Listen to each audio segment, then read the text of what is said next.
Hello my dear friends.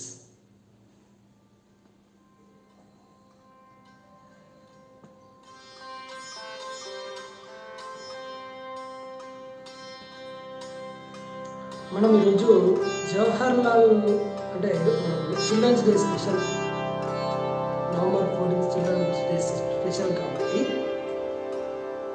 ఆ రోజు జవహర్లాల్ నెహ్రూ గారి పుట్టినరోజు కాబట్టి అండ్ చిల్డ్రన్స్ అంటే జవహర్లాల్ నెహ్రూ గారు చాలా ఇష్టం కాబట్టి సో మనం జవహర్లాల్ నెహ్రూ గారి లైఫ్ ఇన్సిడెంట్స్ కొన్ని చూద్దాము. సో ఈ జవహర్లాల్ నెహ్రూ గారి లైఫ్ ఇన్సిడెంట్స్ విద్యార్థులు కావచ్చు, టీచర్లు కావచ్చు, ఇంకెవరైనా భక్తులు కావచ్చు, ఈ పార్ట్స్ని వాళ్ళు తమ వీడియోస్లో వాడుకోవచ్చు. సరే, మనం జవహర్లాల్ నెహ్రూ గారి ఫస్ట్ లైఫ్ ఇన్సిడెంట్స్ చూద్దాము. ఒకసారి ఫస్ట్ లైఫ్ ఇన్సిడెంట్స్ చూద్దాము. సో జవహర్లాల్ నెహ్రూ గారికి తన ప్రధానమంత్రి అయినప్పటికీ కూడా డైలీ 1 hour తనకు వచ్చినటువంటి ఉత్తరాలను చదవడము మరియు వాటికి రిప్లై ఇవ్వడం అనే అలవాటు ఉండేదన్నమాట. సో ఆ క్రమంలో ఒకరోజు తనకు ఒక లెటర్ వస్తుంది. ఆ లెటర్ చూసి తను నవ్వుకుంటుంది. అయితే ఆ లెటర్ ఏంటంటే జపాన్ నుంచి ఒక స్కూల్ చిల్డ్రన్ మాకు భారతదేశం నుంచి ఒక ఏనుగు పంపించండి అని లెటర్ రాస్తాడు. సో జవహర్లాల్ నెహ్రూ గారికి మీకు అందరికీ తెలిసినట్టుగానే పిల్లలంటే చాలా ఇష్టం కాబట్టి తను ఏనుగుని పంపిస్తాడు. ఎలా పంపిస్తాడంటే ఇలా రాస్తూ పంపిస్తాడు. సో భారతదేశం నుంచి పిల్లలు ప్రేమతో మీకు ఏనుగుని పంపిస్తున్నారు అని చెప్పేసి లెటర్ రాస్తూ ఏనుగుని పంపిస్తాడు. సో ఇట్లా జవహర్లాల్ నెహ్రూ గారికి పిల్లలంటే ఎంత ఇష్టమో మనం ఈ ఇన్సిడెంట్స్ ద్వారా మనం తెలుసుకోవచ్చు. అయితే ఒక విషయం ఏంటంటే, ఒక చిన్న ఫ్యాక్ట్. సో జపాన్ పైన 1945 అమెరికా దాడి చేసింది.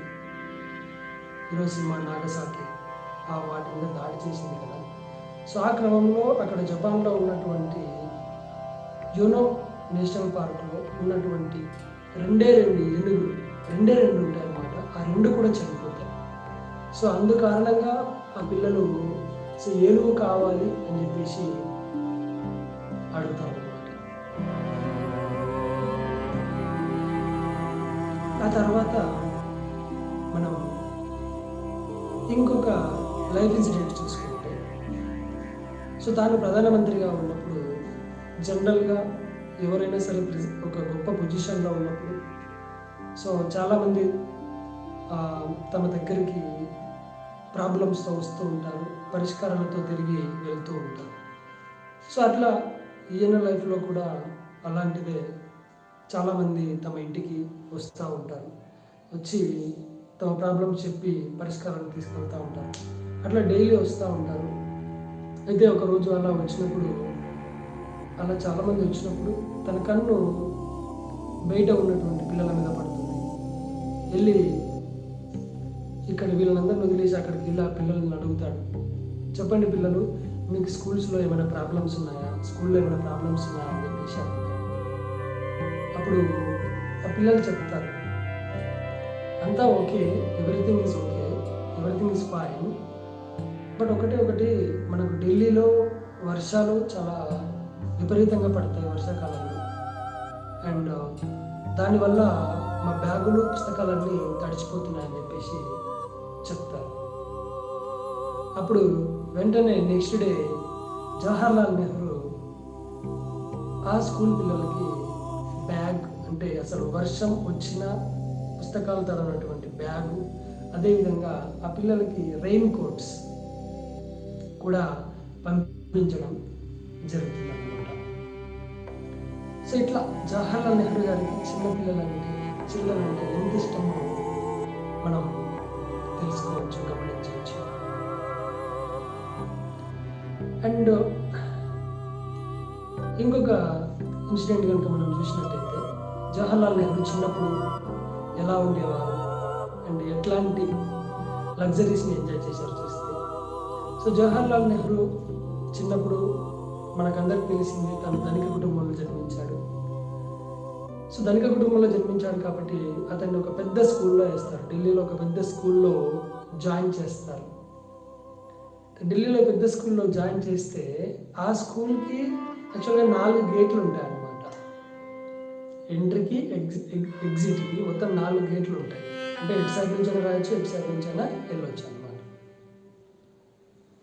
సో అది అట్లా ఉండడం కారణంగా స్కూలు వదలగానే జవహర్లాల్ నెహ్రూకి, తను చిన్న ఉన్నాడు కాబట్టి అసలు ఏ గేట్ నుంచి వెళ్ళాలో తెలియదు. సో చాలా కన్ఫ్యూజ్ అవుతుంటారు. ఒక్కోసారి ఒక గేట్ నుంచి, ఇంకొకసారి ఇంకో గేట్ నుంచి, ఇంకొకసారి ఇంకో గేట్ నుంచి వెళ్తూ ఉంటాడు. అట్లా వెళ్తూ ఉంటే అతన్ని డ్రాప్ చేసి పికప్ చేసుకునేటువంటి డ్రైవర్కి చాలా కష్టంగా ఉంటుంది. అందుకోసం అని చెప్పేసి ఆ డ్రైవరు ఇట్లా ఏ గేట్ నుంచి వస్తాడో తెలియదు కాబట్టి మొత్తం అలా రన్నింగ్ చేసేవాడంట. ఆ స్కూల్ చుట్టూ ఆ 4 గేట్లు సైడ్ మొత్తం రన్నింగ్ చేసి అతన్ని వెతికి పట్టుకొని కారు ఎక్కించుకొని వెళ్ళేసరికి చాలా లేట్ అయ్యేదంట. అందుకోసం అని చెప్పేసి మోతీలాల్ నెహ్రూ ఒక డిసైడ్ చేసుకొని ఆ 4 గేట్ల దగ్గర 4 కార్లు 4 డ్రైవర్లతో పెట్టేవాడంట సాయంత్రం పూట. సో అట్లాంటి అంత లగ్జరీస్ ఎంజాయ్ చేసినటువంటి, అంత అనురాగానికి, ప్రేమకు, మమకారానికి నోచుకున్నటువంటి నెహ్రూ తన తర్వాతి కాలంలో మన దేశానికి స్వాతంత్రం తీసుకురావాలని చెప్పేసి ఎన్నో లాఠీ దెబ్బలు తింటాడు. ఎంతో భీకరమైన, ఘోరమైనటువంటి జైలు జీవితాన్ని కూడా అనుభవిస్తాడు. సో ఇదన్నమాట. ఇలాగా. అండ్ ఇంకొక ఇన్సిడెంట్ కనుక మనం చూసుకున్నట్టయితే, ఒకసారి ఒక స్కూల్కి ఫంక్షన్ ఉందంటే అటెండ్ అవుతాడు అన్నమాట. ఆ అటెండ్ అవుతున్నటువంటి క్రమంలో ఒక పిల్లవాడు, అలా నడిచెళ్తున్న క్రమంలో ఒక పిల్లవాడు జవహర్లాల్ నెహ్రూ చూసి అవ్వ అని ఎక్కిరిస్తాడంట. సో జవహర్లాల్ నెహ్రూ ఆ అబ్బాయి అలా చేస్తుంటే వెళ్ళేసి లోపలికి వెళ్ళి కూర్చొని అప్పుడు అక్కడికి వచ్చినటువంటి టీచర్తో అంటాడు, ప్రిన్సిపల్తో అంటాడు, సో మీ స్కూల్లో ఒక అబ్బాయి నన్ను చూసి అవ్వని ఎక్కిరించాడు అని చెప్తాడు అన్నమాట. అప్పుడు ఆ ప్రిన్సిపల్ అంటాడు, సరే ఎవరు చెప్పారో చెప్పండి, ఆ అబ్బాయిని నేను తీసుకొని వచ్చి మీకు సారీ చెప్పిస్తాను అని అంటాడు. అప్పుడు జవహర్లాల్ నెహ్రూ అంటాడు, మీరేమంత టెన్షన్ పడాల్సిన అక్కర్లేదు, నేను ఆల్రెడీ ప్రతీకారం తీర్చుకున్నాను అని చెప్పేసి చెప్తాడు అనమాట. అప్పుడు అక్కడ ఉన్న వాళ్ళందరూ పరేషాన్ అవుతారు, ఎలా ప్రతీకారం తీర్చుకున్నారని చెప్పేసి. అప్పుడు ఆయన చెప్తాడు, నేను కూడా అబ్బాయి అవ్వ అంటే నేను కూడా అవ్వ అని ఎక్కిరించానని చెప్పేసి చెప్తాడు. అంటే ఈ విధంగా తనలో ఉన్నటువంటి చిన్నపిల్లల మనస్తత్వంతో ఉంటూ జీవితాన్ని ఎంజాయ్ చేసే గుణాన్ని సో మనం నేర్చుకోవచ్చు అనమాట. సో ఇలాంటి లైఫ్ ఇన్సిడెంట్స్ని, కొన్ని ఫన్నీ ఇన్సిడెంట్స్ని అండ్ ఇన్స్పైరింగ్ ఈవెంట్స్ని మనం అతని నుంచి నేర్చుకోవచ్చు. సో ఇవి మీరు చిల్డ్రన్స్ డే సందర్భంగా మీ ఉపన్యాసంలో టీచర్లు కావచ్చు, స్టూడెంట్స్ కావచ్చు, ఎవరైనా వాడుకోవచ్చు.